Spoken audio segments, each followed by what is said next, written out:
네, 머니 컬럼입니다. 하나금융투자청담금융센터의 박문환 이사 화상으로 만나보시죠. 이사님 안녕하십니까? 네, 안녕하세요. 네, 오늘 이머징 증시 흐름에 대해서 좀 말씀 전해 주신다고 하는데 글쎄 미국 이 다우존스 지수 보면서 좀 의외다 싶은 분들 상당히 많으실 거란 말입니다. 네, 이머징 증시에 대해서 어떤 생각 가지고 계십니까? 요즘 참 이상하죠. 예. 트럼프가 백악관의 주인이 된 이후에 선진국은 상승을 했습니다. 음. 그런데 신흥국은 오히려 6%나 조정을 보였거든요. 오늘 새벽에도 다우지수는 역사상 최고치를 밟았습니다. 하지만 우리네 증시는 아직 수일 전에 만들었던 음봉마저도 커버하지 못하고 있습니다. 왜 이런 차별 현상이 일어나게 되었을까요? 그리고 이머징의 상대적 약세가 과연 언제까지 지속될까요? 오늘은 그 궁금증을 풀어드리도록 하겠습니다. 먼저 이머징 증시가 상승하기 위해서 어떤 조건이 가장 중요하다라고 말씀드렸었나요? 기업들의 수익이 중요할까요? 아니면 정치적으로 안정이 돼야 주가가 상승할까요? 그보다 중요한 것이 있습니다. 바로 환율이라고 하는 변수입니다. 최근 흐름을 보면 분명하게 입증이 될 것 같은데요. 이 브라질에서 지우마 호세프 대통령이 탄핵으로 몸살을 앓던 시기에 주가는 그리도 잘 올랐습니다. 하지만 최근 브라질 증시가 급한 조정을 보이고 있는데요. 이유는 정치적 리스크가 더 심해져서는 아니죠. 단지 헤아라가 약세를 보였기 때문입니다.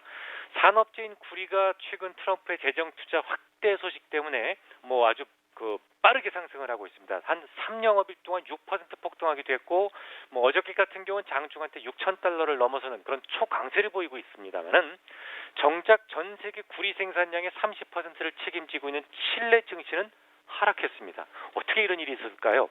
누가 봐도 기업의 이익이 좋아졌다고 볼 수 있지만 달러 강세 국면에서 이머징 시장은 취약해질 수밖에 없다라는 것을 분명하게 보여준 대표적 사례가 되는 것이죠. 다시 강조드립니다. 이머징 증시에서 특히나 유동성 장세 때 기업의 실적이나 정치적 안정 이런 얘기를 하실 필요가 없습니다. 이런 것들이 최우선 순위로 고려되는 것들은 아니고요. 오히려 달러의 약세가 이머징 증시 상승을 위해서 더없이 중요한 환경이다라는 것을 꼭 기억해 주십시오. 트럼프의 대선 이후 이머징 통화는 대략 한 3% 하락했거든요. 이것이 최근 이머징 증시의 상대적 약세에 뚜렷한 이유가 됩니다. 이유를 분명히 아셨으니까 이제 궁금한 게 달러가 그럼 왜 강세를 보였는지 이 부분입니다. 이 최근 달러 강세는 납득이 안 가는 부분이 참 많아요. 일단 트럼프는 완전한 시장주의자입니다. 달러 약세를 선호하는 인물이죠. 그래서 1조 달러 규모의 재정 투자를 발표한 바도 있는데요. 재정 투자 규모가 늘어나면 일반적으로 달러는 약세를 보이는 것이 맞습니다. 게다가 금과 석유를 제외한 대부분의 실물 자산이 상승 중에 있습니다. 구리는 이미 6,000달러를 한번 찍었고 중국의 석탄 수입 단가도 톤당 60달러를 넘어섰고요. 철강석 가격 역시 2014년도 11월 이후 최고치를 넘었습니다. 그럼에도 불구하고 달러가 강세를 보이는 이유, 보유 가치의 척도인 금리가 너무 빠르게 오르기 때문입니다. 미국의 10년물 금리는 지난 7월 초까지만 해도 1.36%에 불과했죠. 오늘 새벽에는 2.2%를 넘었습니다. 물론 트럼프가 대통령이 된 이후에 30bp 정도 상승한 것이고 그 이전 고압 경제에 대한 기대치로 50bp 정도 상승을 했으니까 최근 금리 상승이 오로지 트럼프 때문이다라고만 볼 수는 없겠습니다만 일반적으로 금리 상승이 시장의 악재는 아니지 않습니까? 실제로 지난 1990년대 이후 장기적인 금리 상승으로 인해서 주가가 중기적으로 하락한 적 단 한 차례도 없었으니까요. 단 한 번도 없었습니다. 오히려 2년 이상 주가의 장기 상승 국면에서 주로 금리는 상승했었습니다. 전통적 투자 자산 중에서 채권과 주식은 서로 대척 관계에 있기 때문인데요. 채권 시장의 하락은 일반적으로 돈들을 주식시장으로 몰아가는 역할을 하는 소위 그레이트 시프트로 보기 때문에 금리 상승이 주식시장에 대해서 늘 중기적으로 호재로 작용을 해왔었습니다. 그러니까 채권 금리 상승이 애초에 악재는 아니었다는 얘기죠. 단지 너무 급하게 오른 것이 문제였던 겁니다.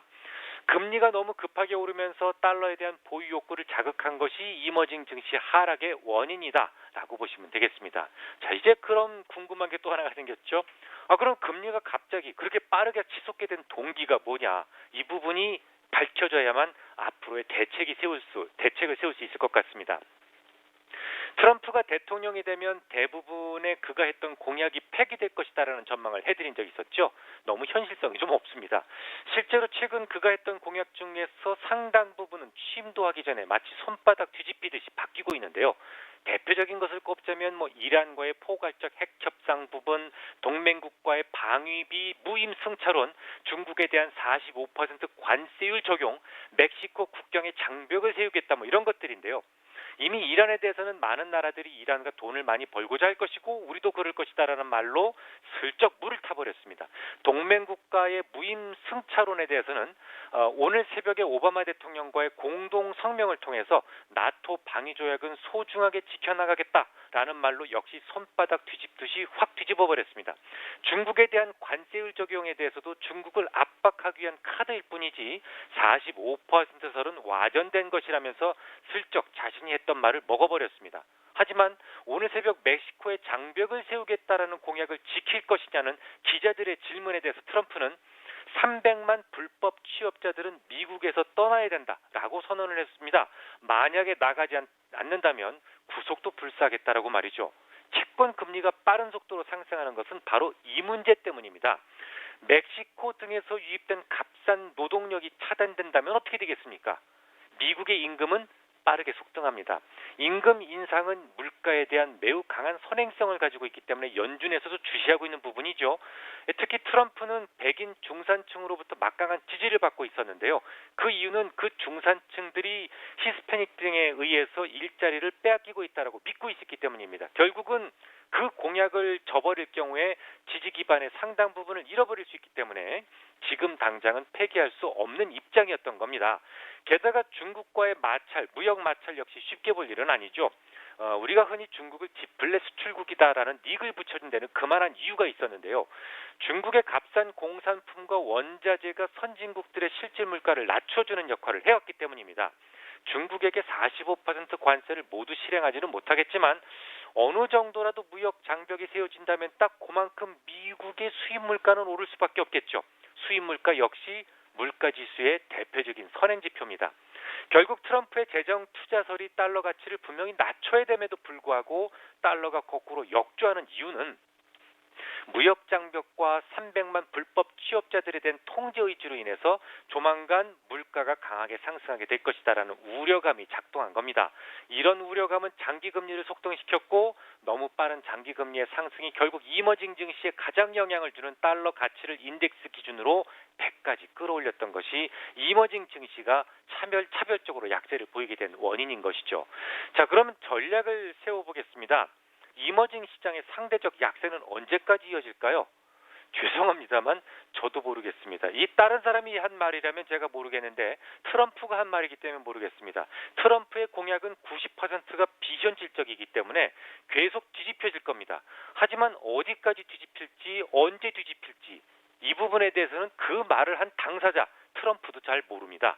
하지만 제가 분명하게 알 수 있는 것도 있습니다. 첫 번째, 지난 5년간 물가의 하락이 문제였던 것이죠. 조만간 수입 물가가 오르게 될 것이고 임금이 오른다면 5년간 고질적으로 괴롭혀왔던 디플레 위협을 벗어 던질 수 있다는 점입니다.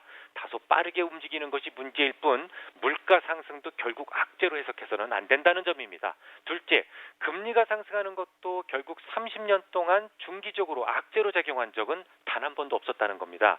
장기 금리가 너무 빠르게 올라가는 것이 불만이긴 하지만 지금 현상은 시장이 좋아지는 징후로 저는 최종적으로 판단을 하고 있습니다.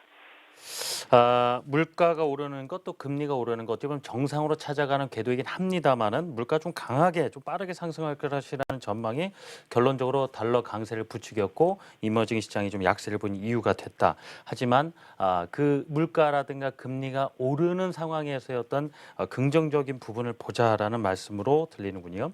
자, 하나금융투자청담금융센터의 박문환 이사였습니다. 이사님 감사합니다.